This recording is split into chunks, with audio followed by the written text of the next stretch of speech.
V1 upon C is equals to V1 upon V2. U221 नहीं बेटा, U21 होता है, U भी नहीं, उसको म्यू बोलेंगे। क्या बोलेंगे? Mu mu mu mu mu, ठीक है, तो ये ध्यान रखना, उसको यू नहीं बोलते, उसको म्यू बोलते हैं। ठीक है बच्चों, तो फटाफट रिवाइज करा देता हूं जो हम लोगों ने किया है। हम लोगों ने रिफ्रैक्टिव इंडेक्स अब तक पढ़ लिया है। रिफ्रैक्टिव इंडेक्स की कहानी हम लोगों ने देख ली थी। रिफ्रैक्टिव इंडेक्स जिसको हम लोग म्यू से डिनोट करते हैं, ठीक है, और इसका प्रॉपर जो डेफिनेशन होता है वो ये होता है कि velocity of the medium, velocity of the light in medium 1, first medium में लाइट की स्पीड डिवाइडेड बाय वेलोसिटी या speed of the light in second medium. Light in velocity नहीं थी, स्पीड थी। हाँ हाँ वही लिख ले भैया। So speed of the light in second medium, so speed of the light in first medium divided by speed of the light in second medium, और उसको हम लोग v1 by v2 से डिनोट करते थे, mu is equal to v1 by v2। अच्छा, इसके notations अलग अलग हम लोगों ने देखे, जैसे एक बार अगर हम mu21 लिखते हैं, इसको पढ़ते कैसे, रिफ्रैक्टिव, मैं इसको शॉर्ट फॉर्म में RI लिख देता हूँ, refractive index of second medium, refractive index of second medium with respect to first medium, with respect to first medium. इसको हम लोग अगर खोल के लिखेंगे तो ऐसा लिखेंगे mu21 is equal to mu2 divided by mu1। हम इसको लिखेंगे mu2 डिवाइडेड बाय mu1। यहाँ पर mu2 और mu1 की डेफिनेशन है that these are refractive index with respect to air. अगर आप एक मीडियम एयर ले लेते हो तो ये mu2 बन जाएगा। फिर refractive index of first medium with respect to air, so ये mu1 का मतलब है refractive index of first medium with respect to air, mu2 का मतलब है refractive index of second medium with respect to air, मतलब जो ऊपर वाला फॉर्मूला है ना, अगर आप उसमें मीडियम 1 की जगह पे एयर ले लेते हो, अगर आप इसमें मीडियम 1 की जगह पे एयर ले लेते हो, सो लेट्स सपोज मैं mu21 को लिख रहा हूँ अभी बार बार mu2 by mu1, राइट, या फिर मैं लिख रहा हूँ v1 by v2, ऐसा मैं लिख रहा हूँ। अगर मान लो मैं फर्स्ट मीडियम को एयर ले लेता हूं तो आप सिर्फ mu2 लिखोगे और mu2 का फॉर्मूला हो जाएगा mu2, I mean mu2 is equal to mu2 which is equal to v1 की जगह पे आपको speed of light in air लेना पड़ेगा और बाकी speed of light in medium 2, ये चीज आप लिखोगे इसमें mu2 के लिए। सिमिलरली mu1 के लिए आप लिखोगे, for mu1 you write mu1 is equal to c by v1, mu1 is equal to c by v1। ये सारी चीजें हम लोग लास्ट क्लास में डिस्कस करके आ चुके हैं और इसी को फिर हम लोग आगे कंटिन्यू करते हैं, इससे आगे बढ़ते हैं। यहाँ तक मुझे बता दो फटाफट, किसी को कोई डाउट है इस टॉपिक सर? हम लोग मैथमेटिक्स कब स्टार्ट करें? मैथमेटिक्स हम लोग ये इसमें वो नहीं इसमें मैथमेटिक्स शुरू करेंगे। मैथमेटिक्स कब स्टार्ट करेंगे? न्यूमेरिकल्स बोल रहा है या मैथमेटिक्स बोल रहा है, मैथ्स का वो बोल रहा है? अरे इसमें न्यूमेरिकल्स कब स्टार्ट करेंगे? हाँ करेंगे ना, इसी में अभी करवाऊंगा तुमको न्यूमेरिकल्स रिफ्रैक्टिव इंडेक्स से रिलेटेड, तो उसमें और थोड़ी क्लैरिटी आएगी आप लोगों को। करवाऊंगा सब कुछ, मैं चिंता मत कर, एक भी चीज छोड़ने वाला नहीं हूँ। ठीक है, रिफ्रैक्टिव इंडेक्स हो गया, ये सब चीजें हो गई है। चलो नेक्स्ट टॉपिक की तरफ चलते हैं। Concave lens. हाँ नहीं अभी बाकी है, नेक्स्ट टॉपिक की तरफ चलते हैं। चलो आपकी बुक के अंदर ना कुछ मटेरियल मीडियम दिए हुए हैं, some mediums are there, और उनका रिफ्रैक्टिव इंडेक्स बता के रखा हुआ है। एब्सोल्यूट रिफ्रैक्टिव इंडेक्स की बात की हुई है। जैसे मान लो आपके पास वाटर है, ये कंटेनर था, पानी का कंटेनर था, इसमें पानी भर दिया आपने, लाइट यहाँ से आई हवा से और पानी के अंदर चली गई, ये है एयर और ये है वाटर, तो इसका रिफ्रैक्टिव इंडेक्स फिक्स है। फिर the refractive index in this case is fixed, उसकी वैल्यू। फिर लेट्स सपोज अपने पास ग्लास स्लैब है, एयर से लाइट आई ऐसे करके और फिर अंदर की तरफ रिफ्रैक्ट हो गई, तो इसका भी रिफ्रैक्टिव इंडेक्स फिक्स्ड है, इसको हम लोग एब्सोल्यूट रिफ्रैक्टिव इंडेक्स बोलेंगे। तो कुछ वैल्यूज हैं, वो वैल्यूज आपकी किताबों में दी हुई है, वो वैल्यूज मैं आप लोगों को भी लिखवा देता हूँ, आप लोग लिख लो। नोट्स मेरी मैम ने बोला वो कोई काम का नहीं है इसलिए उन्होंने ये ओमिट करा दिया था। नहीं ओमिट नहीं करना, उसको ओमिट नहीं करना, एक वैल्यू आप लोगों के दिमाग में होनी चाहिए, इन द सेंस कि आपको एटलीस्ट आइडिया होना चाहिए कि हाँ ये वैल्यूज की रेंज इतनी होती है, ठीक है। एंड जनरली हम लोगों को ग्लास और वाटर का तो पता ही होना चाहिए, ठीक है। नोट्स बनाते जाओ और खाली पिक्चर नहीं देखनी है इधर पे, नोट्स बनाते जाओ। लिख लो यहाँ पर absolute refractive index absolute refractive index of some material media. Pranav camera. और ये तूने नई आदत क्या डाली कैमरा स्विच ऑफ करने की? फोन लगाऊं घर पे अभी? लगाऊं, नीचे से बुलाऊं? सर आज आप गुस्सा हो, ये मैं क्या देख रहा हूँ सर? सर ये कैसा दृश्य दिखाया है आपने मेरे? अभी तुमने दृश्य देखा नहीं है अभी कुछ। जिस दिन तुम मुझे गुस्सा दिलाओ तो दृश्य दिखाऊंगा। ठीक है बच्चों, सो रिफ्रैक्टिव इंडेक्स की मैं बात कर रहा हूँ यहाँ पर। अगर एयर है एयर है अपना मटेरियल मीडियम, तो उसका रिफ्रैक्टिव इंडेक्स हो जाएगा 1। और अप्रोक्स मतलब बहुत ही अगर प्रिसाइज वैल्यू लेनी है हम लोगों को, एक्यूरेट वैल्यू लेनी है, तो इसकी वैल्यू आती है 1.0003। ये है refractive index of air. Vacuum के अंदर रिफ्रैक्टिव इंडेक्स की वैल्यू होती है 1.00। ठीक है। वाटर का रिफ्रैक्टिव इंडेक्स बहुत इंपॉर्टेंट है। वाटर का रिफ्रैक्टिव इंडेक्स होता है 1.33। मैं आपको सिंपल इंपॉर्टेंट वाले ही लिखवाऊंगा, सिर्फ इंपॉर्टेंट वाले ही लिखवाऊंगा मैं आपको। ठीक है। फिर और क्या है अपने पास? डायमंड। यस, डायमंड का भी मोस्ट ऑफ द टाइम हम लोगों को आ जाएगा क्वेश्चन। सो डायमंड का रिफ्रैक्टिव इंडेक्स होता है दोस्तों 2.42। डायमंड का रिफ्रैक्टिव इंडेक्स इज 2.42। ये 3-4 हैं, बस इसको याद रख लो, बाकी तो सही है, बढ़िया है सब कुछ। क्यों सर, ऑयल का? नहीं, ऑयल की जरूरत नहीं पड़ेगी हमको एटलीस्ट इतने 1-2-3 पता होने चाहिए, बस इतना पता कर लेंगे। बाकी rest of the things you can look in your book में देखो और वहां से कर सकते हो। बाकी डोंट वरी, बिकॉज क्वेश्चंस में ये सारी रिफ्रैक्टिव इंडेक्स की वैल्यू दी हुई होंगी, और अगर नहीं दी हुई होंगी तो हम लोगों को वहां पर एक हिंट दिया होगा कैसे करके हम लोग रिफ्रैक्टिव इंडेक्स ढूंढ सकते हैं। चलो finally let's talk about optical density. Optical density दोस्तों, एक होता है मास डेंसिटी और एक होता है ऑप्टिकल डेंसिटी। एक होता है मास डेंसिटी जिसको आप लोग रो से डिनोट करते थे, डेंसिटी को रो से डिनोट करते थे, और उसका फॉर्मूला क्या था? Density is equal to mass per unit volume. Density is equal to mass per unit volume. तो ये जो डेंसिटी है वो डिफरेंट है, और ऑप्टिकल डेंसिटी अलग चीज होती है। ऑप्टिकल डेंसिटी का मतलब है किस मीडियम में से लाइट की स्पीड कैसी जा रही है, how fast it sir is एक बार गोइंग, फिर हाउ से स्लो बताओ इट ना, इज। क्या कहा आपने? मैं वो सुना नहीं सर। मास डेंसिटी मैंने अब तक समझाया है बेटा, कि जो हम लोग डेंसिटी की बात अब तक करते आ रहे हैं, that is known as mass density, और उसका फॉर्मूला है mass per unit volume. Density is equal to mass per unit volume. अब तक हमने मास डेंसिटी की बात करी थी। अब ये वी हम क्या लोग है सर? वी? वॉल्यूम। अच्छा, मास अपॉन वॉल्यूम डेंसिटी। हाँ, वही तो लिखा है यहाँ पर। ठीक है, वॉल्यूम को मैं इसे काट देता हूं, क्यों? द रीजन इज क्योंकि हम लोग v के लिए वेलोसिटी यूज कर चुके हैं ऑलरेडी। सो कभी कभार कंफ्यूजन ना हो जाए पढ़ते पढ़ते, इसीलिए मैं v को ऐसे पेट कटा हुआ बना देता हूं। सो v बन जाएगा वॉल्यूम। ऑलराइट, ऑप्टिकल डेंसिटी का मतलब है कि कोई ऐसा मीडियम, एनी मीडियम, जिसमें से लाइट की स्पीड के बारे में हम लोग डिस्कस करेंगे। आई मीन अगर कोई मीडियम ऐसा है जिसमें लाइट की स्पीड ज्यादा है, बहुत फास्ट है, अच्छी स्पीड है, तो उसको बोलेंगे हम रेयरर मीडियम है, उसको बोलेंगे हम लोग रेयरर मीडियम है। अगर मान लो कोई ऐसा मीडियम है जिसमें लाइट की स्पीड बहुत ही कम है या कम आ रही है उसमें कंपेरेटिवली, तो उसको बोलेंगे हम लोग डेंसर मीडियम है, उसको बोलेंगे हम लोग डेंसर मीडियम है। तो यहां से अपने पास दो टर्म्स निकल के आती हैं, एक आता है रेयरर मीडियम और दूसरा आता है डेंसर मीडियम। रेयरर मीडियम की डेफिनेशन लिख लो फटाफट, जो मैं लिखवा रहा हूं आप लोगों को। राइट डाउन फटाफट write down. A medium Pranav.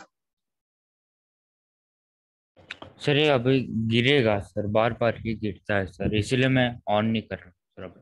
गिरने से क्या है? नहीं सर देखिए, अगर मैं अभी ऐसा ना, ये ऐसा हो जाएगा सर, इसलिए ये बार बार ऐसे मेरे को करना पड़ता है इसको। अरे तो सामने पानी की बोतल रख दे, पानी की बोतल के सामने अपना हाँ मोबाइल। रिमोट रखा है सर। रिमोट से काम नहीं एक चलेगा उसमें, पानी की बोतल एक रखा कर। हाँ एक सेकंड हाँ, a medium having lower refractive index। उज्जवल तू है वहां पर? हाँ सर, बस वीडियो ऑफ है। हाँ हाँ। A medium having lower refractive index or in which or in which the speed of light is higher is called optically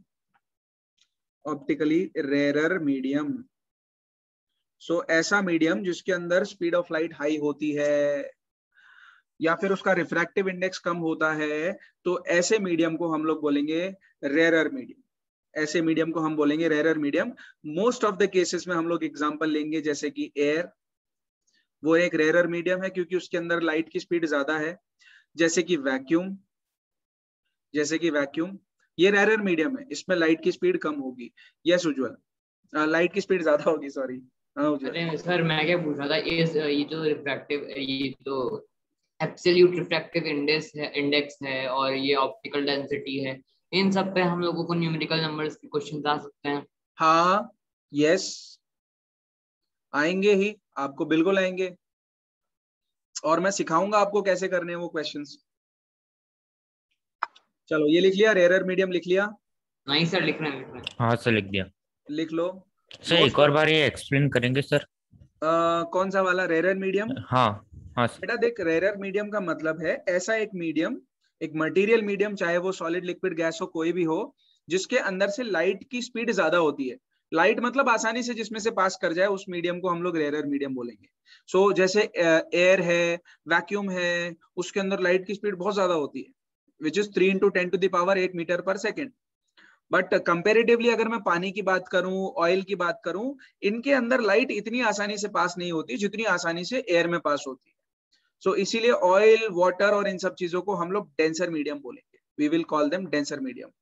but ये रिलेटिव टर्म है बेटा, आपको रिलेशन निकालना पड़ेगा कि denser medium with respect to what. तो sir इसका मतलब ये रेयर मीडियम में लाइट ज्यादा तेज ट्रेवल करती है? हाँ, मतलब compare to the speed of light in vacuum.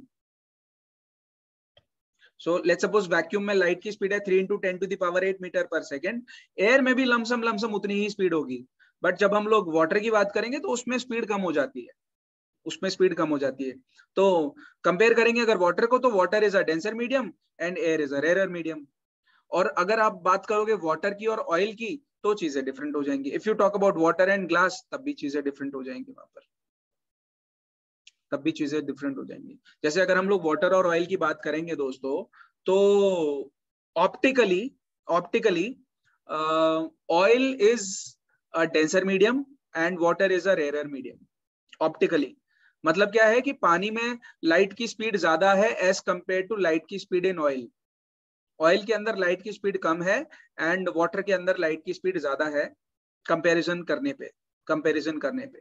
So in that case your water will be a rarer medium and oil will be a denser medium. Irony देखो, पता है irony क्या है? एक्चुअली में अगर हम मास डेंसिटी की बात करेंगे तो वाटर की डेंसिटी ज्यादा होती है एज कंपेयर टू ऑयल की density, but optically water is rarer and oil is denser optically. Make sense? Make sense guys? Yes sir. Ujjwal? हाँ सर. हाँ ठीक है. चलो एक लिखा अपन ने क्या, रेरर मीडियम. चलो लिख लेते हैं डेंसर मीडियम. सो डेंसर मीडियम क्या? डेफिनेशन बताऊं? हाँ बोल. A medium having, अरे उल्टा होगा. हाँ, उसका उल्टा. A medium having more refractive index on in which the speed of light is less. Yes. is called optical denser medium. ठीक है. In which speed of light is less is known as optically denser medium. आप example में लिखोगे और star लगाओगे, इधर पे एक स्टार लगाओगे. एग्जाम्पल में लिखोगे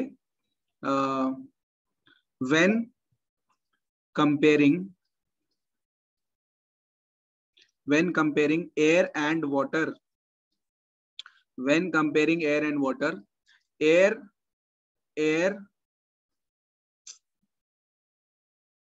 when comparing air and water, air will be a rarer medium, air will be a rarer medium and water will be denser medium. Water एक डेंसर मीडियम हो जाएगा, डेंसर मीडियम हो जाएगा optically, all right, optically. But जब हम लोग example number 2 लेते हैं, when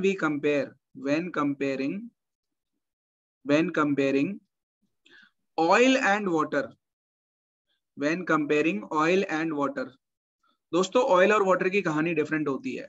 सो ऑयल, वाटर, यहां पे आप लिखोगे ऑप्टिकल डेंसिटी और यहां पे आप लिखोगे ऑप्टिकल डेंसिटी के बाद मास डेंसिटी लिख लो, मास डेंसिटी। सो अगर ऑप्टिकल डेंसिटी की बात करोगे तब तो आपका oil is denser medium, oil is denser medium, table जैसा बना लेना इसको।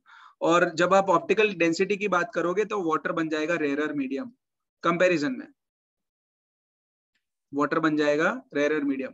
But when you talk about mass density तो ऑब्वियसली ऑयल की डेंसिटी कम होती है वाटर से, सो ऑयल इज लाइटर या फिर less density and water is heavy, भारी होता है पानी ऑयल की।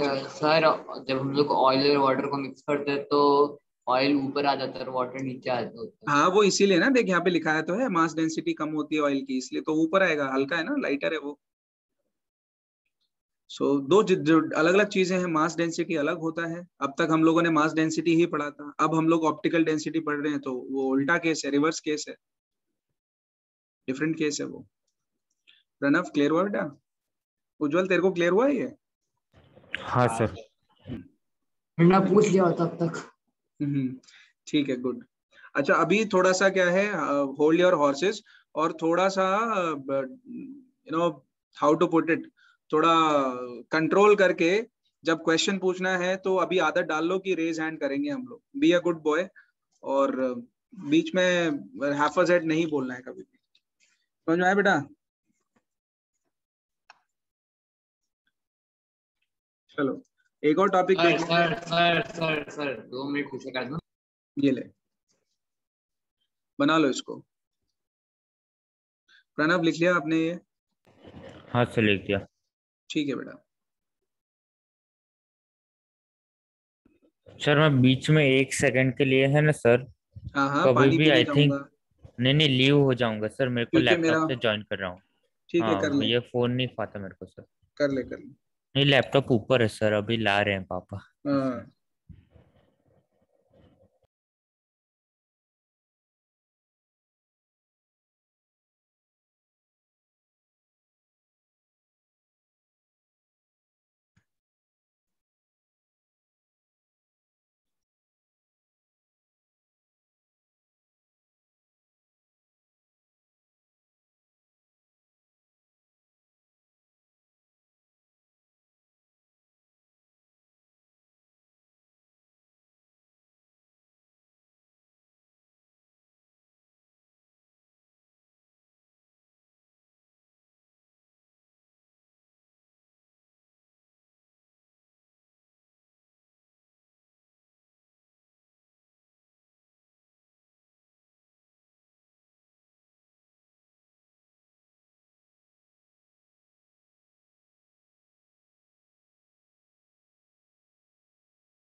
उज्जवल थोड़ा फास्ट लिखा कर, और राइटिंग दिखा एक बार मुझे अपनी, सर रहने दो। दिखा।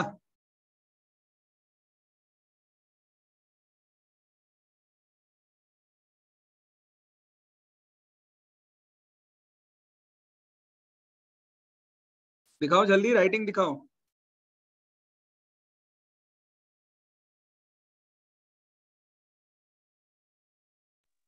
सर 2 मिनट, ये स्क्रीन स्लाइड नहीं हो रही है वो, पता नहीं सर कोई प्रॉब्लम आ गया लगता है। अभी एक चपेड़ पड़ेगी ना तो प्रॉब्लम सब खत्म हो जाएगी। बता फटाफट।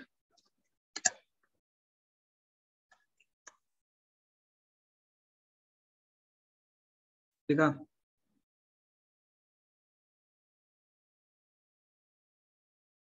थोड़ा थोड़ा जूम उसमें दिखा मुझे, थोड़ा जूम कर।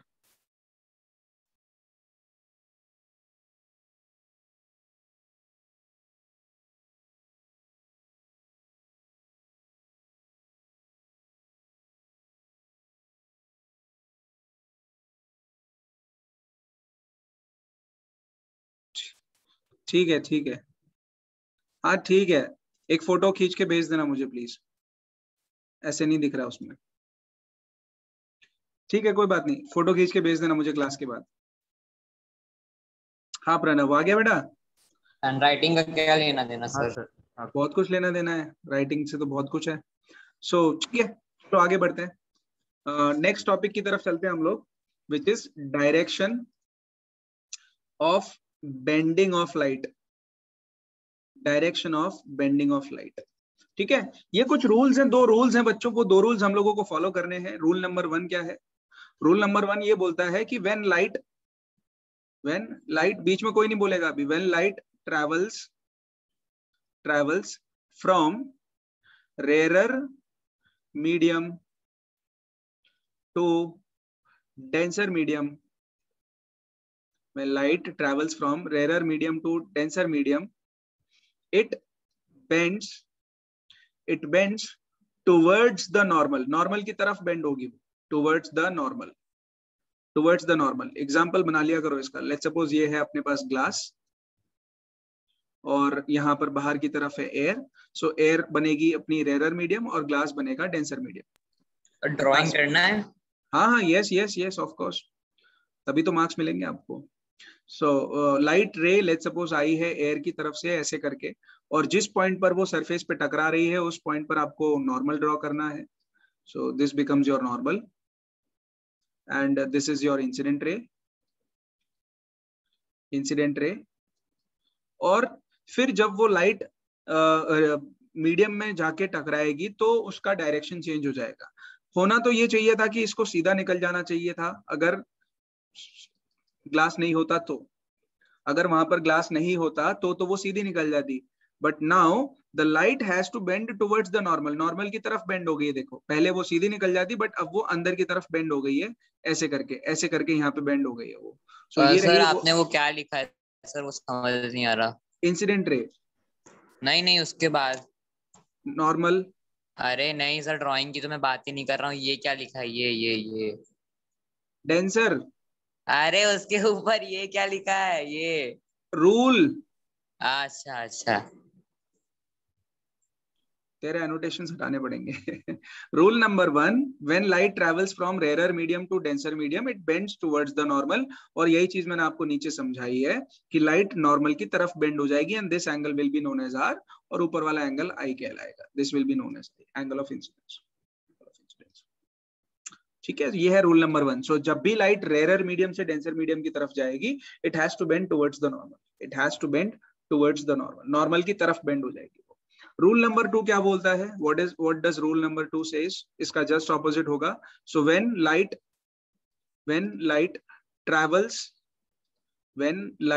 Travels from denser medium, when light travels from denser medium to rarer medium, बीच में नहीं बोलना कोई भी, it bends away from the normal,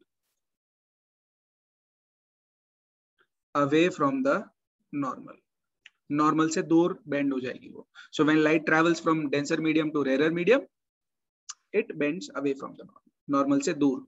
diagram बना लेंगे, पहले आप लोग ये लिख लो फटाफट क्विकली। लिख दे सर।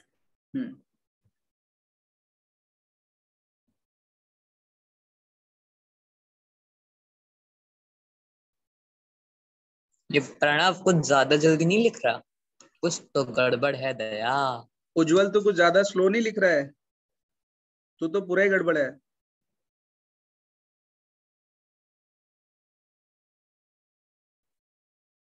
वैसे कैसा लगेगा सुबह सुबह 6 बजे उठ के?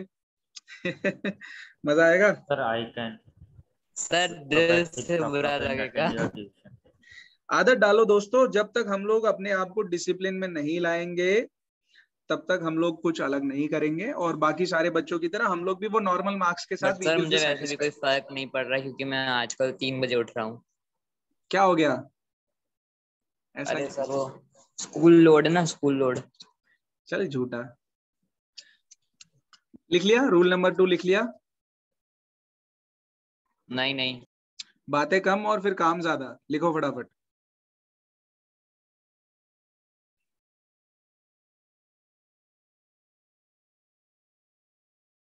By the way, how is this time at 9 p.m? Sir नींद आ जाने वाला आज टाइम के था। लिए सर, आज के लिए मेरे को कन्वीनियंट है सर ये, ओके। क्योंकि मैंने जैसे टेस्ट करके सर वो सर को एडजस्ट करके हम बाद में। So are we having a class tomorrow?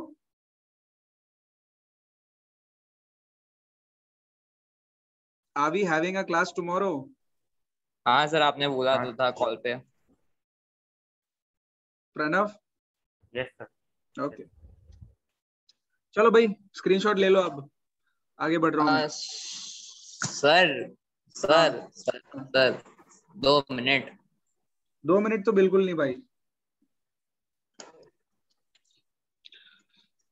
बहुत सारी चीजें पढ़ानी तुम लोगों को मुझे। बढ़ा दो सर, जल्दी जल्दी, टाइम नहीं है सर, टाइम। नालायक। चलो डायग्राम बना लो अब। सर देखो, अभी तो ये आप मजदूरों वाला काम करा रहे, अब नीचे जाना पड़ेगा वापस से। क्यों? मुझे क्या पता था आप डायग्राम बनवा दोगे। डायग्राम तो तो बनाना ही है पेंसिल नहीं बेटा। लेके, अरे पेंसिल लेके नहीं बैठा था ना मैं। ले आओ फटाफट। तो तुमने पिछला वाला डायग्राम कैसे बनाया फिर? बनाया ही कहाँ है मैंने, वो स्क्रीनशॉट लिया मैंने। अच्छा अच्छा प्रणव, तब तक तुम डायग्राम बना लो बेटा। ये ग्लास है अपने पास में, दिस इज ग्लास, और बाहर एयर है, बाहर एयर है। सो लेट्स सपोज समहाउ लाइट यहां से अंदर से आ रही है, ग्लास के अंदर से निकली है लाइट ऐसे करके। सर पहले बताओ ग्लास किधर है। ये नीचे वाला है बेटा, ये ग्लास है, जो बॉक्स है वो ग्लास है। सो लाइट समहाउ अंदर से आ रही है लाइट, ठीक है, और वो अब टकराई है इस सरफेस पर, इस पॉइंट पर। नाम दे सकते हो आप लोग इसका, ए बी सी डी नाम दे सकते हो। सो सी डी सरफेस पर लाइट टकराई है। Obviously glass is a denser medium, glass एक डेंसर मीडियम है और एयर एक रेयर मीडियम है। तो अब आप देखो यहाँ पर लाइट कहाँ से कहाँ जा रही है, light is moving from denser medium to rare medium. What did I teach you कि जब भी लाइट किसी सरफेस पे टकराएगी, you have to stop, pause and you have to draw a normal. So this becomes your normal. ये normal line हो जाएगी हमारी, ये नॉर्मल लाइन हो जाएगी। सो नॉर्मल और इंसिडेंट रे के बीच में एक एंगल होगा, हम लोग उसको एंगल ऑफ इंसिडेंस बोलते हैं। Pretty sure. अगर ये सरफेस नहीं होता तो लाइट सीधी निकल जाती। अगर ये सरफेस नहीं होता तब तो लाइट सीधी निकल जाती। But now since the light is moving from denser medium to rare medium, it is moving from denser medium to rare medium, it will bend away from the normal. देखो normal से दूर भागी है वो, normal से दूर भागी है इस बार, नॉर्मल से दूर भागी है। ड्रॉ कर लो इसको, this is your rule number 2। और अगर कोई पूछेगा एग्जाम में कि व्हाट आर द 2 रूल्स, और या पूछ ले कि लाइट किस डायरेक्शन में बेंड होती है, तो ये डायग्राम आपको जरूर बना के आना है। You have to make this diagram. Ujjwal, तू ही लेट करता है बहुत। उज्जवल, आई थिंक एक होम काउंसलिंग करनी चाहिए मुझे तेरी। I need to assess what exactly are you doing at home. क्या घर में तेरी सिचुएशन है, इन द सेंस कि किस जगह पे बैठ के तू पढ़ता है, क्या माहौल है उधर पे?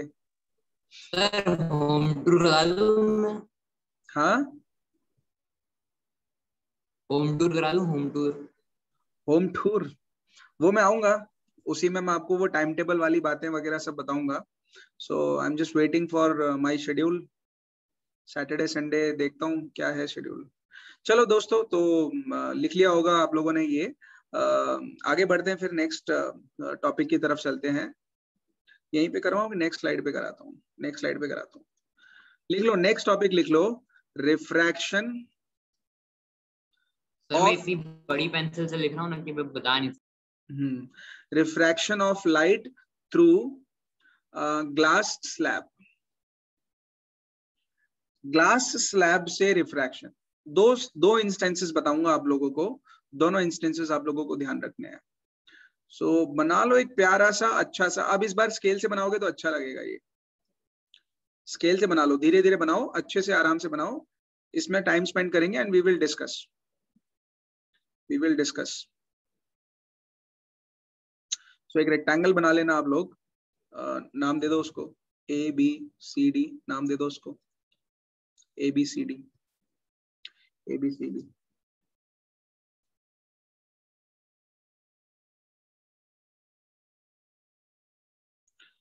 CD सरफेस के ऊपर दूर से कहीं से एक लाइट आई है, which is incident light obviously. ये पॉइंट पर जाके सर हाँ अरे प्लीज सर, बस लास्ट टाइम कह रहा हूँ मैं। क्या?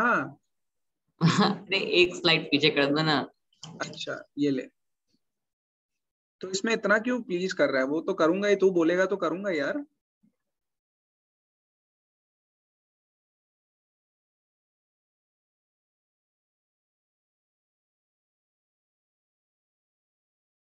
नहीं वो अब तक कोई और तो पागल होके घूमता।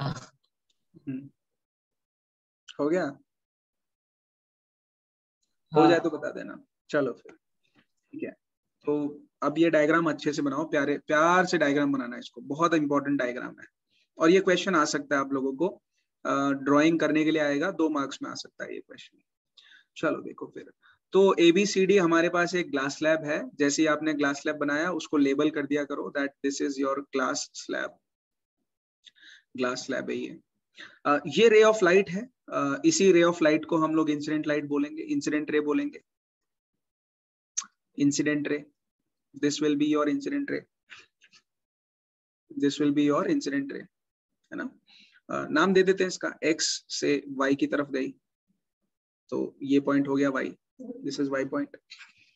क्या समझाया मैंने कि जब भी सरफेस पे टकराएगी लाइट, चाहे कोई भी सरफेस हो, वहां पर आप स्टॉप करोगे, रुकोगे और एक नॉर्मल ड्रॉ कर दोगे। आप स्टॉप करोगे, रुकोगे और एक नॉर्मल ड्रॉ कर दोगे। ड्रॉ करते हैं एक नॉर्मल, कोई कलर चूज कर लेता हूँ मैं, एक प्यारा सा अच्छा सा कलर। चलो आपने नॉर्मल ड्रॉ कर दिया। यहाँ नॉर्मल आप सबको पता है, perpendicular line to the surface, line which is perpendicular to the surface. नाम दे दो इसका, फिर आराम से करेंगे, प्यार से करेंगे। नाम दे दो इसका, येलो से देते हैं। क्या नाम दे सकते हैं हम लोग? एन डैश दे दो इसको नाम, एन डैश। एन डैश ऐसे होता है, ऐश ऐसे करके, इसको एन डैश बोलते हैं।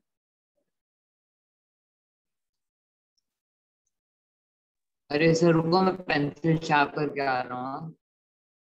कल से सब चीजें रेडी रहकर बैठना, तो डायग्राम्स तो हमको बनाने ही है बाद में भी,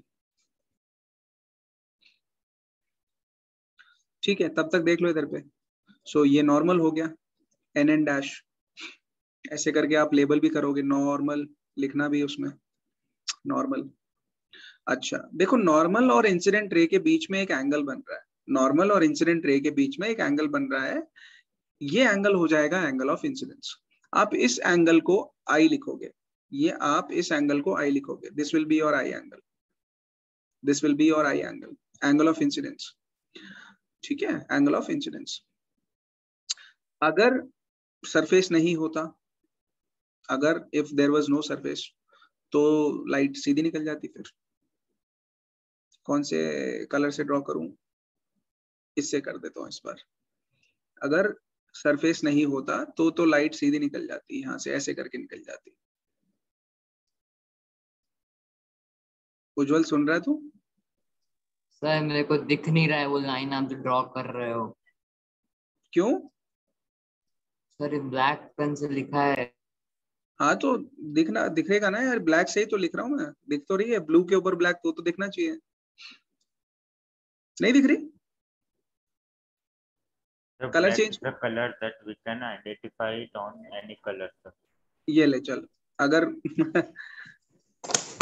यार इजी बॉय, ये सब चीजें यूट्यूब पे जाएंगी, सो प्लीज मेंटेन डेकोरम। अरे हाँ क्या हुआ उज्जवल?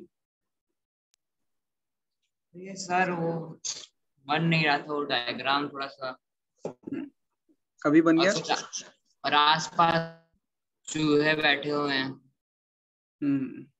कोई बात नहीं, चलो फोकस करो, पढ़ाई पे फोकस करो अभी। सो ये अगर सरफेस नहीं होता, सीडी सरफेस नहीं होता, लाइट को सीधा निकल जाना था। हम इस लाइट को नाम दे देते हैं, ये जो रे आपने बनाई है सीधी वाली रे, इसका नाम दे देते हैं। So let's suppose that is X Y, और यहाँ पर जेड बोल देता हूँ मैं इसको, ये पॉइंट है Z, this is your Z point, Z point. तो सीधी निकल जाती, but now since light is moving from rare medium, यानी कि एयर से ग्लास स्लैब की तरफ जा रही है, which is a denser medium. So glass slab is a denser medium, right. So अब वो नॉर्मल की तरफ बेंड हो जाएगी, ऐसे करके बेंड हो गई, इधर पे बेंड हो गई, वो यहां से इतना एंगल वो बेंड हो गई है, this angle it is bent. So ये वाला जो एंगल होगा दोस्तों, that will be your angle of refraction. इसी को हम लोग एंगल ऑफ रिफ्रैक्शन बोलेंगे, इसी को हम लोग एंगल ऑफ रिफ्रैक्शन बोलेंगे। आप लोग इसको आर ना लिख के आप लोग R1 लिखोगे इसको, you will write it as R1, not R, you will write it as R1. So now again we have come to that point where we need to stop, visualize, I mean we have to stop and pause and think, and we have to do something about this point. So let's suppose ये point अपने पास में x y, और ये point हम लोग ले लेते हैं p and q, p q ले लेते, कोई point p point ले लेते हैं। Let's suppose this point is p point, ये P पॉइंट है, ये वाला पॉइंट, ये वाला पॉइंट, ठीक है। ठीक है, ठीक है, P पॉइंट पे आ गए। अभी क्या कहानी हम लोगों को जाननी है, फिर से अगेन सेम स्टोरी। अब वो P पॉइंट पर सरफेस आ गया, हम दूसरे सरफेस की तरफ जा रहे हैं, हम लोग दूसरे मीडियम की तरफ जा रहे हैं। So what we have to do is we have to stop and we have to think and we have to draw a normal at point P। P point पर आप एक नॉर्मल ड्रॉ कर दो, ये लो ऐसे करके आप नॉर्मल ड्रॉ करोगे, छोटा सा ड्रॉ कर देना ताकि अच्छा डायग्राम दिखे। वो ऐसे करके एक नॉर्मल ड्रॉ कर दोगे, ऐसे करके एक नॉर्मल ड्रॉ कर दोगे, ड्रॉ कर लो नॉर्मल एक, उसको नाम दे दो जो आपको नाम देना हो। लेट्स सपोज इसका नाम दे देते हैं EE डैश, EE डैश नाम दे देते हैं इसका हम लोग, EE डैश एक नॉर्मल है ये। So this is again a normal, normal, normal. Point P पर अब आप लोग नोटिस करोगे कि पॉइंट P से हमारा मीडियम चेंज हो रहा है, and if that medium is changing we have to think कहां से कहां लाइट जा रही है दोस्तों। लाइट अब मूव कर रही है from denser medium to rarer medium, light अब डेंसर मीडियम से रेयरर मीडियम की तरफ जा रही है। और इस केस में हम लोग रूल नंबर 2 को फॉलो करेंगे, विच सेज कि light has to bend away from the normal. So normal से दूर भागेगी वो लाइट, नॉर्मल से दूर भागेगी ऐसे करके, नॉर्मल से दूर। सो मेक श्योर कि योर लाइन, लगता है डरपोक लाइट है। हाँ लग रहा है मुझे भी। सो ये जो लाइट है PQ लाइट रे, वो पैरेलल हो जाएगी XZ लाइन के। मेक श्योर कि आप ऐसा जरूर बनाओगे, XZ के पैरेलल में ही PQ को बनाना आप लोग, और ये यहाँ पर एरो आप बना दो, दैट्स इट, एरो बना दो। देखो दोस्तों, PQ रे नॉर्मल के साथ में एक एंगल बनाएगा, इस एंगल को हम लोग बोलेंगे angle of refraction final. Guys वैसे तो ये जो PQ रे है ना, इसको हम लोग इमर्जेंट रे बोलते हैं, इमर्जेंट रे, इमर्जेंट रे, इमर्जेंट रे। और इस केस में हम लोग इस एंगल ऑफ रिफ्रैक्शन को ऐसा भी बोल सकते हैं, एंगल ऑफ इमर्जेंस। इस केस में हम लोग R को एंगल ऑफ इमर्जेंस भी बोल सकते हैं। अच्छा, कोई मुझे बता सकता है जो YP रे है, YP रे और EE डैश नॉर्मल है, उसके साथ में जो एंगल होगा ये क्या हो जाएगा? क्या ये एंगल ऑफ रिफ्रैक्शन कहलाएगा या फिर एंगल ऑफ इंसिडेंस कहलाएगा? ये इमर्जेंट रे कहलाएगा। नहीं, फिर से क्वेश्चन पूछ रहा हूँ, सोचो एक बार अच्छे से और फिर आंसर देना। Y से P वाली जो लाइन है, Y से P वाली जो रे है, ये वाली रे नॉर्मल के साथ में एक एंगल बना रही है, ये वाला एंगल। तो आपको इस एंगल, यस इंसिडेंट एंगल, ये इंसिडेंस एंगल हो जाएगा किसके लिए? AB सरफेस के लिए। ए बी सरफेस के लिए। उज्जवल मैं फिर से रिपीट करता हूं, मुझे मालूम है तुझे नहीं समझ में आया होगा। ए बी सरफेस, ये जो ए बी सरफेस है इसके ऊपर वाईपी रे आके टकरा रही है। अब क्योंकि वाईपी रे आके टकरा रही है तो ए बी सरफेस के लिए YP ray will be known as incident ray. YP ray will be known as incident ray for surface AB. So therefore this angle, ये वाला जो एंगल है YP ray और नॉर्मल के बीच में, EE डैश के बीच में, this angle will be known as angle of incidence. इसको हम लोग angle of incidence बोलेंगे, बट इसको डिनोट करेंगे हम लोग I1 से। I1 से डिनोट करेंगे हम लोग इसको, I1 से डिनोट करेंगे। चलो बस यही है, I और R खत्म बात, बना लिया। ये हो गई ग्लास स्लैब की कहानी दोस्तों। ये इमर्जेंट रे, ये सब डायग्राम देख लो ना। देख लूंगा मैं। ये सब चीजें लेबल अच्छे से कर लेना। फाइनली एक छोटी सी चीज बचती है यार, ये जो अपने पास XZ रे था और अपने पास जो PQ रे है, इन दोनों के बीच में एक कांस्टेंट डिस्टेंस है। This distance is denoted by delta. इसको हम लोग डेल्टा बोलते हैं, डेल्टा।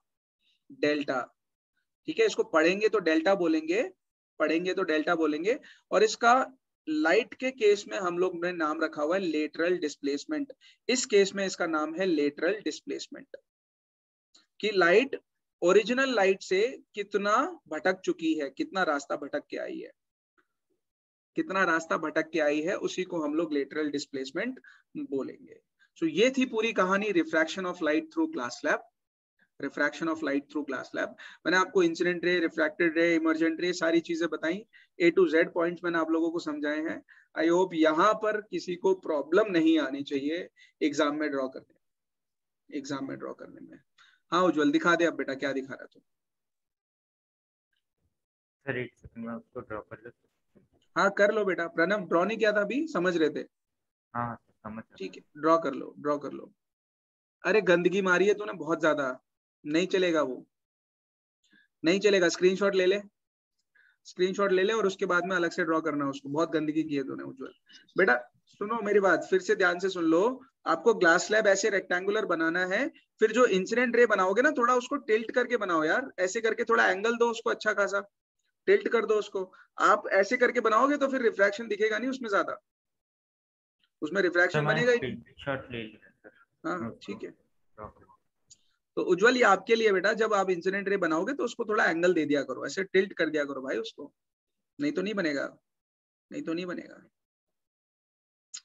ठीक है, दिस वाज केस नंबर 1, ये था केस नंबर 1। बात समझ में आई सबको?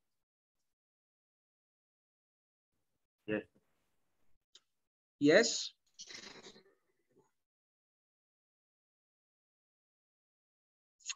चलो स्क्रीनशॉट ले लो फटाफट, स्क्रीनशॉट ले लो, आगे बढ़ते हैं। स्क्रीनशॉट ले लिया।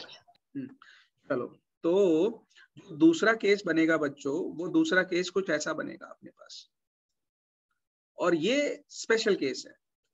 स्पेशल केस है ये ABCD, और अगर लाइट रे नॉर्मल की ही डायरेक्शन में आ रही है ऐसे करके, अगर लाइट सीधी जाएगी, हाँ यस, तो वो सीधी निकल जाएगी यहाँ से, ड्रॉ कर लेना ऐसे करके। ठीक है, ऐसे 90 डिग्री दिखा देना। सर इसमें ड्रॉ करने वाला कुछ नहीं है।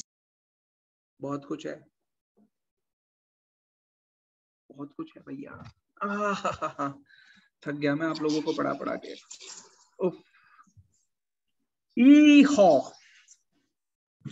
सर जब एक टीचर सारे सब्जेक्ट नहीं पढ़ा सकता तो आप लोग कैसे कह सकते हो कि एक स्टूडेंट सारे सब्जेक्ट पढ़ सकता है? क्योंकि एक स्टूडेंट स्पेशल होता है टीचर से। ये जो आपने जो आंसर दिया ना, अच्छा नहीं लगा, बता दे रहा हूँ।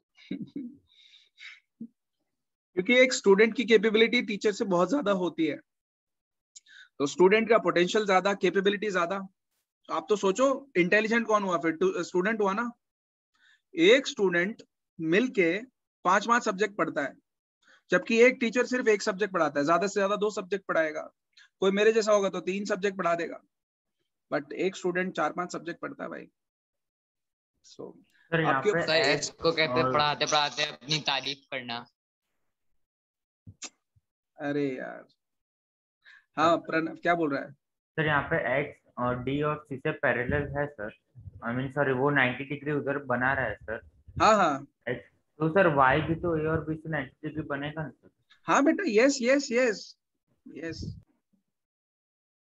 Yes yes. So you guys are special student, सब स्पेशल होते हैं, प्यारे बच्चे होते हैं सब।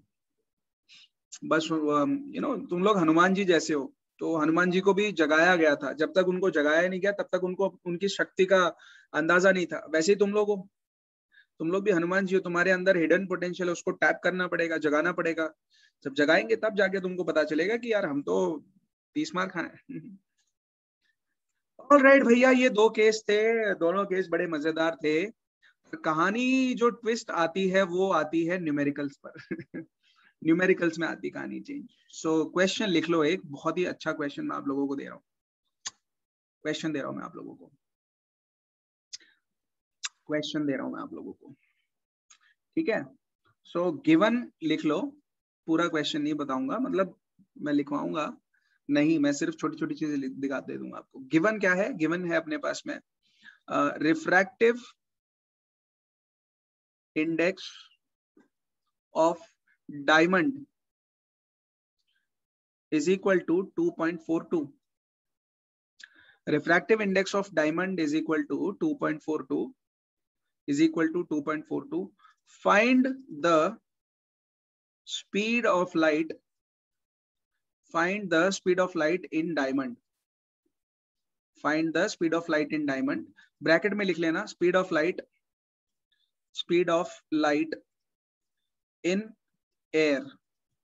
Speed of light in air is equal to 3 into 10 to the power 8 meter per second. Unusual बोलिए, बोलो ज्वल। अरे सर मैं डिस्कनेक्ट हो गया था यार, अभी अभी क्या बोला आपने? मैं बोला बेटा कि हमको एक क्वेश्चन गिवन है, if refractive index of diamond is equal to 2.42, find the speed of light in diamond if given speed of light in air is equal to 3 into 10 to the power 8 metre per second. कोशिश करो इस question को find out करने का, solution निकालो इसका, कोशिश करो। बहुत ही इजी क्वेश्चन है, आराम से हो जाएगा, कैलकुलेटर की जरूरत नहीं पड़नी चाहिए वैसे तो।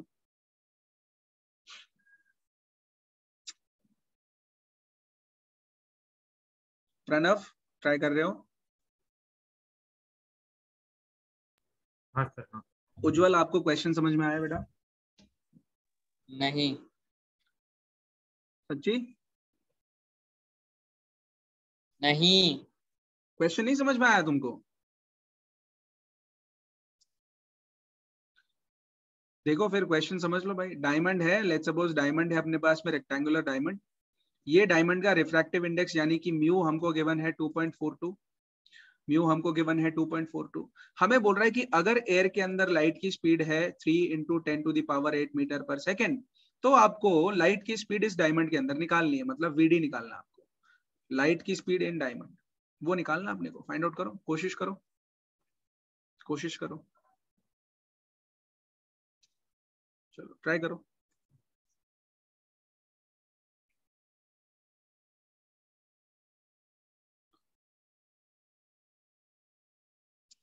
प्रणव ट्राई कर रहा है? सर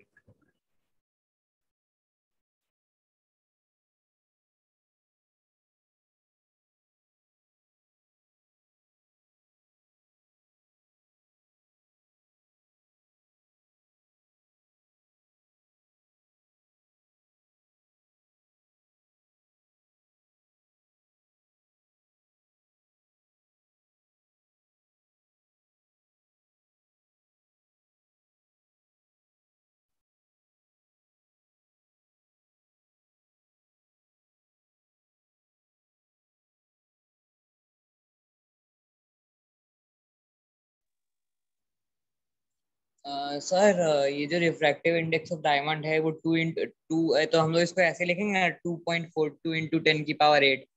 नहीं नहीं नहीं, क्यों? रिफ्रैक्टिव इंडेक्स तो एक सिंपल नंबर होता है ना बेटा, आपको 10 into 10 to the power 8 क्यों करना है मल्टीप्लाई? रिफ्रैक्टिव इंडेक्स तो छोटा सा एक नंबर होता है, कांस्टेंट नंबर, जैसे ये 2.42 है, इसकी कोई यूनिट नहीं होती है। Also it is dimensionless. इतना तो टाइम भी नहीं लगना चाहिए, बहुत सिंपल फॉर्मूला है। सर करेंगे एक बार, नहीं आ रहा है। चलो मैं ये वाला क्वेश्चन कर देता हूँ। सो आप लोगों ने जो रिफ्रैक्टिव इंडेक्स ऑफ डायमंड है वो आपने ऐसे लिखा होगा, refractive index of diamond with respect to air, ऐसे पढ़ेंगे ना इसको, refractive index of diamond with respect to air is equal to speed of light in air, speed of light in air divided by speed of light in diamond, speed of light in diamond, diamond के अंदर speed of light क्या हो जाएगी, वो चीज हमको sir हम लोगों को speed of light in air ढूंढना है और डायमंड ढूंढना है। हाँ, सो VA अपॉन VD आ जाएगा, ये म्यू DA। सर एयर ढूंढना है डायमंड ढूंढना है, बस ये बता दो देखो। बेटा डायमंड ढूंढना है, एयर तो गिवन है, कितनी बार बोलूं, है ना। चलो देखो इजी क्वेश्चन हो गया ना अभी अपने पास में। हमको क्या ढूंढना है, VD ढूंढना है, VA पता है, म्यू DA भी पता है। म्यू DA की वैल्यू क्या गिवन है हम लोगों को, 2.42 इज इक्वल टू VA की वैल्यू हमको गिवन है 3 × 10⁸ और VD हमको पता नहीं है, ढूंढना है, VD निकाल लो यहाँ से। VD is equal to 3 × 10⁸ divided by 2.42। Check करो क्या आंसर आता है, चेक करो और बताओ क्या आंसर आता है। 1 पॉइंट समथिंग आएगा into 10⁸ metre per second. Check करो आंसर निकालो, बताओ। Pranav and Ujjwal, both of you, अभी समझ में आया कैसे किया मैंने? प्रणव, उज्जवल तुझे समझ में आया कैसे किया? ये इजी है ना? अभी करो इसको।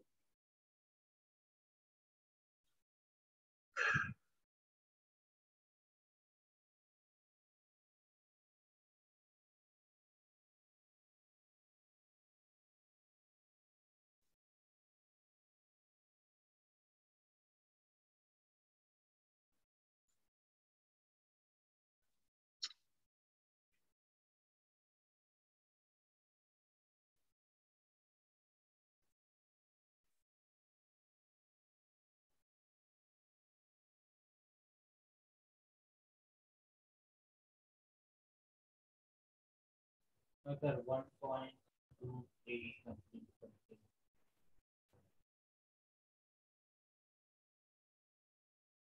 Sir 1/2.42।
Hello sir. Yes yes sir 1.23 कुछ आके मल्टीप्लाई बाय 10⁸ वैसे कुछ आ रहा है सर। हाँ ठीक है। उज्जवल का क्या आ रहा है? एक सेकंड में पूरा गिनता हूँ सर, मैंने पूरा नहीं सर 1/2.42 आ रहा है। 1/2.42 कैसे आएगा? तुम मुझे मेरे को लॉजिक समझाओ कि कैसे तुमने डिवीजन किया है उसमें। तुमको ये सर डिवाइड करना आता है? 1.23696 मल्टीप्लाई बाय 10⁸ वो वैसा ठीक है आ रहा प्रणव, है। ठीक है। हाँ उज्जवल तुम समझाओ मुझे कि तुमने 1/2.42 हाँ कैसे निकाला? सर मैंने 2.42 × 10⁸ लिख दिया था। क्यों? सर लिख दिया क्योंकि अभी 10⁸ नहीं होगा तो क्या होगा। क्यों होगा? 2.42 × 10⁸ कहाँ से आएगा आप मुझे बताओ। सर क्योंकि speed of light in air है वो 3 × 10⁸ है, तो मेरे को लगा कि 2 पॉइंट, ये जो स्पीड ऑफ डायमंड है वो speed of light in diamond है वो भी 2.4 into 10 की पावर 8 होगा ना। हाँ, लगा ना, पर वो गलत है ना, ऐसा नहीं है, ये तो रिफ्रैक्टिव इंडेक्स है, ये 2.42 रिफ्रैक्टिव इंडेक्स है, कोई स्पीड थोड़ी है ये, इट इज अ फैक्टर। तो और ऊपर से आपको यहाँ पे मैंने फॉर्मूला दे दिया, VD is equal to 3 into 10 to the power 8 upon 2.42। आपको सिंपल डिवाइड करके आंसर बताना मुझे, आपको तो सिर्फ इतना डिवाइड करना है, 3 into 10,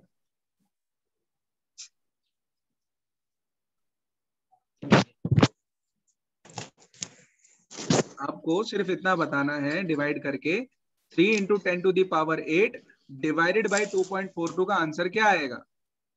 और इसको सॉल्व करना इतना टफ तो होना नहीं चाहिए, it's simple division, 3 divided by 2.42 into 10 to the power 8। आप इन दोनों को डिवाइड कर लो और उसको 10 to the power 8 से मल्टीप्लाई कर दो। सो अगर नहीं निकल रहा है तो कैलकुलेटर से निकाल के देखो क्या आ रहा है। प्रणव तू बता। नहीं सर, कैलकुलेटर से नहीं, मैंने हाथ से किया सर। हाँ तो कैलकुलेटर से करके बता। 1.2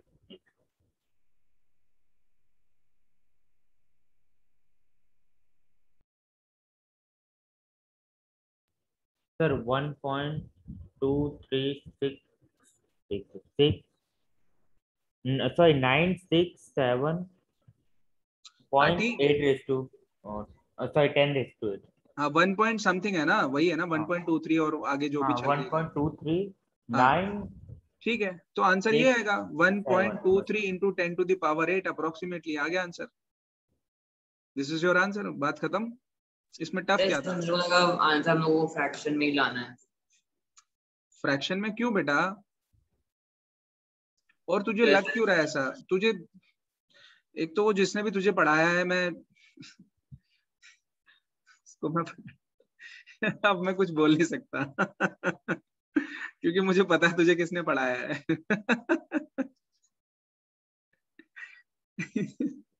सर चुप रहने में ही भलाई है।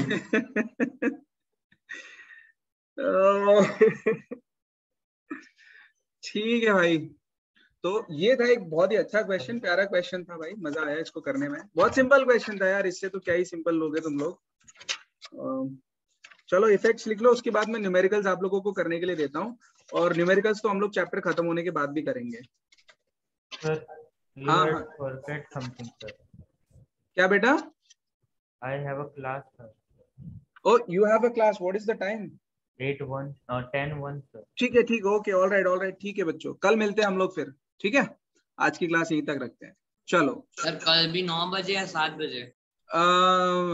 कल वाला, कल सैटरडे है, देखता हूँ, कल बता दूंगा मैं, दोपहर में आप लोगों को बता दूंगा मैं, क्या? ठीक है। Okay, bye bye, thank you. सत श्री अकाल। Okay okay.